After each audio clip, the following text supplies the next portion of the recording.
Mother waters the stone every single day. She says if she waters it 20,000 times, the stone will grant her any wish. But I never believed her. I grabbed a crowbar and knocked the stone over. Then I picked it up and carried it away. The villagers quickly put their hands together and prayed devoutly. But to their surprise, I carried the stone straight under the waterfall. Then I told my mother this way we could water it 50,000 times at once. But soon something strange happened. A mask suddenly fell to my feet. From that day on, I couldn't stop staring at it, until one day, I accidentally traced the outline of the face on the mask. I slowly drew out the person's features, and somehow I felt my heart race.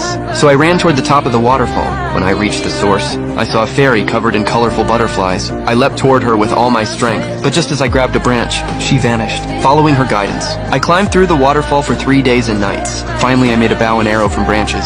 I jumped and fired an arrow. The sword pierced through a tall tree and got stuck at the top. I finally made it to the summit. The fairy was right in front of me. Just as I reached out to touch her, Annie turned into a butterfly and flew away. I searched the forest for her traces. Suddenly I heard a scream. I ran to check it out. I saw Annie running out of the woods, with soldiers chasing behind her. It was clear she was being hunted. To protect her, I followed them closely. When the soldiers were about to catch her, Annie shouted a mysterious spell. A sword flew through the air. She turned around and the blade pierced through the soldier's body. Then the rest of the soldiers fell one by one. Turns out archers were hidden among the trees. Annie killed every soldier below, without a single drop of blood on her. In that moment I was completely captivated. So to catch her, I set a trap to lure her in. Soon she fell right into it. I happily came to take a look, but suddenly a sword pressed against my back. She had somehow gotten behind me, and her sword pierced into my body. I told her I had already fallen in love with her. Then I held her tightly in my arms. Unfortunately, we rolled down the snowy mountain together. Annie was furious. She tried to strike me down, but I flipped backward and tore off her sleeve.